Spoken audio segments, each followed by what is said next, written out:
red flares. Let's bring in our panel. Here with me in Los Angeles, Steve Hilton, former advisor to British Prime Minister David Cameron and the host of The Next Revolution here on Fox News Channel, and Leslie Marshall, syndicated talk radio host. In Washington, Molly Hemingway, senior editor at The Federalist, and Matthew Continetti, editor-in-chief of the Washington Free Beacon. Okay, Steve, pretty impressive, the rollout that they had. It seemed like they had to do that to show that it is a big issue. Yes, I think that they're trying to fight back against accusations that they're not taking it seriously and it's all just a hoax and all the rest of it. But I think that the truth is that both the threat is overstated and the response is completely wrong. It's overstated because it's not really a threat to democracy. They're using the wrong language. It's not about democracy. It's not about the voting process itself that they're really talking about. They're focusing on social media. Of course, that's an important part of our debates, but it's about our debate, not democracy.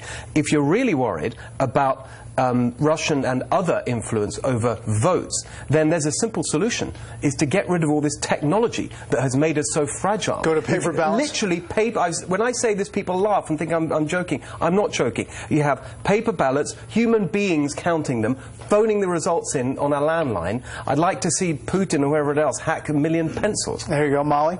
Yeah, one of the parts of our election last time around that were least susceptible to foreign meddling was our election process, which is very decentralized at the local and state level. There's not a scintilla of evidence that a single vote was changed or the single voting machine was hacked. The institutions that were most susceptible to foreign meddling were our media, our law enforcement, our intelligence apparatus, and unfortunately Washington has very little appetite to deal with that reality that these were the institutions that were susceptible to foreign meddling, and little concern about how to avoid it in the future. I will say, just to see all of those folks out there, we don't know what we don't know. We don't know what they're seeing classified-wise and what the capabilities are yet. What I liked today, and I thought it was refreshing, is I saw unity. And I saw unity as to what we have heard, the sentiments from the FBI and others in the intelligence community saying since the election in 2016, who the American people need to hear it from now, Brett, in my opinion, even if you didn't vote for him or like him, I didn't vote for him, is the president. We're not hearing that from the president. You can hear it from the White House. You can hear it from directors of all these agencies, even people specifically saying, yes, the Kremlin, yes, pointing the finger at Putin, not you know, backing down in that. A very strong force. And I like seeing that as an American. You see how many Americans care about that going into midterms. They need to hear the president be strong about this, be consistent with his administration, say it and stick with it, and not the next day, well, Putin talked to me and he sounded pretty convincing. That doesn't cut it with the American people. And regarding paper, do you remember those little things called hanging chads? That's too complicated too. That's technology. That's not someone with a pencil writing across. I remember waiting at the Iowa caucuses for some pickup truck with a box of ballots trying to get from someplace to Des Moines. All right, Matthew, last word on this. Yeah, I think what the administration is trying to do is show some attention to the Russia meddling issue in order to raise the price of further involvement by Russia. And so what you saw with all the administration officials, Brett, was a real show of solidarity and force in order to deter Russia from engaging in activities it's engaged in the past, and of course also engages in throughout the world, and in particular in Eastern and Western Europe. So this was a good start by the White House, clearly also addressing a political vulnerability heading into the election. Today, Ivanka Trump, the president's daughter, also senior advisor at the White House, said that she was against the family separation, said it was a low point. She was also asked a question whether she believes that the media is the enemy of the people. Take a listen. I've certainly received my fair share of reporting on me personally that I know not to be fully accurate. So I've, I have some sensitivity around why people have concerns and gripe, especially when they're sort of feel targeted. But no, I do not feel that the media is the enemy of the people. Well, that created quite a stir today. The president tweeted, they asked my daughter Ivanka whether or not the media is the enemy of the people. She correctly said no, it is the fake news, which is a large percentage of the media, that is the enemy of the people. That set off a Q&A at the White House that included Jim Acosta with CNN and the press secretary. You did not say that the press is not the enemy of the people. I think the president has made his position known. I also think it's ironic. I'm trying to answer your question. Okay. Repeatedly, the media resorts to personal attacks without any content other than to incite anger. You did not say in the course of those remarks that you just made that the press is not the enemy of the people. I appreciate your passion. I share it. I've addressed this question. I've addressed my personal feelings. I'm here to speak on behalf of the president. He's made his comments clear. Which is her job as press secretary. Molly, your thoughts? Yeah, Donald Trump did not create distrust of the media. Distrust of the media helped create Donald Trump. And the media really need to get a handle on why so many Americans don't just dislike them, but loathe them. If the only way you can sort of defend media performances, or if you get really upset about Donald Trump criticizing the media, is if you think that the media are doing a good job. And the fact is, very few Americans actually think the media are doing a good job. A recent poll showed that 72% of Americans think that the media deliberately report fake, false, or misleading news. And I think the misleading thing is really significant there. It's not that people are just making up facts out of whole cloth, but the bias and the self-aggrandizement and the idiocy that people see in the media is frustrating them, and the media really need to take a hard look inside. Jim Acosta telling a woman that she needs to say certain words or else he's not going to stop yelling at her is not going to improve the relationship between the media and the American people.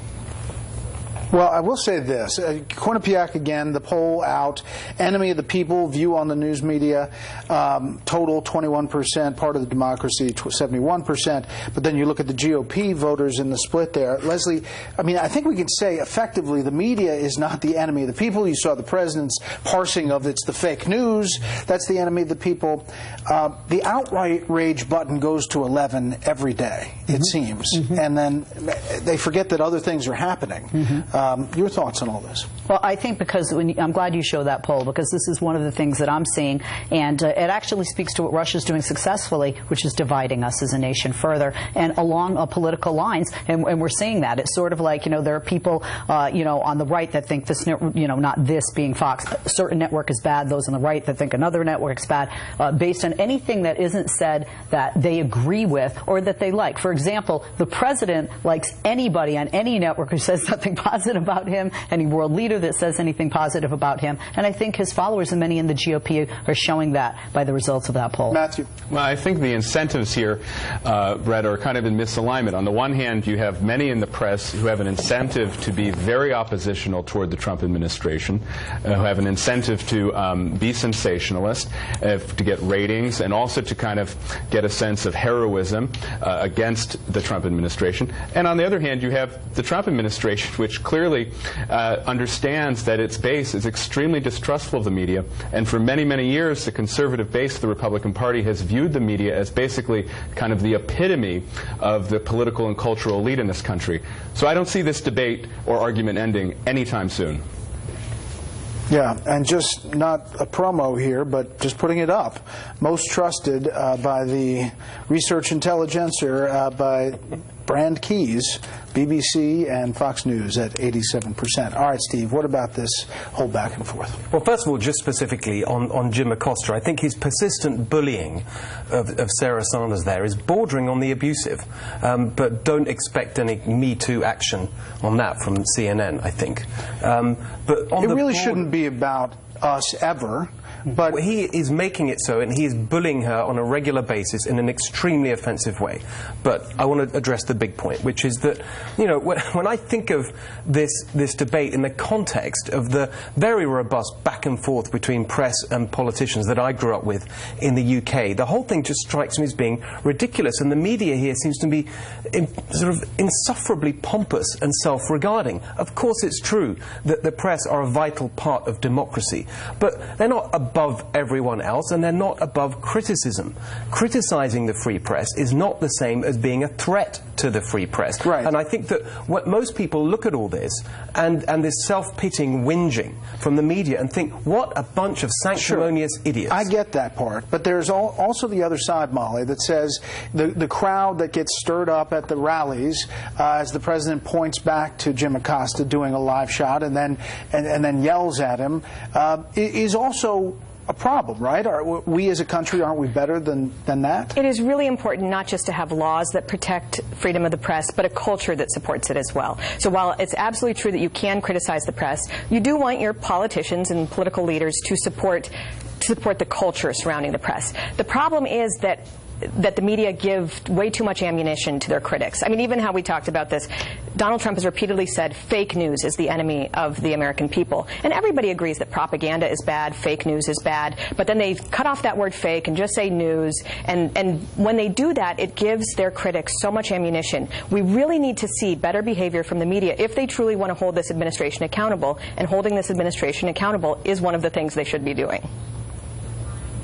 We could all do a little soul searching about how to cover things fairly, I think, and in a different environment than we've ever faced before, right? I mean, that's fair to say. Yes, and I agree with you. It doesn't need to be personal, and they didn't have to go there, though. You know, either way. I'm sorry, either one of them.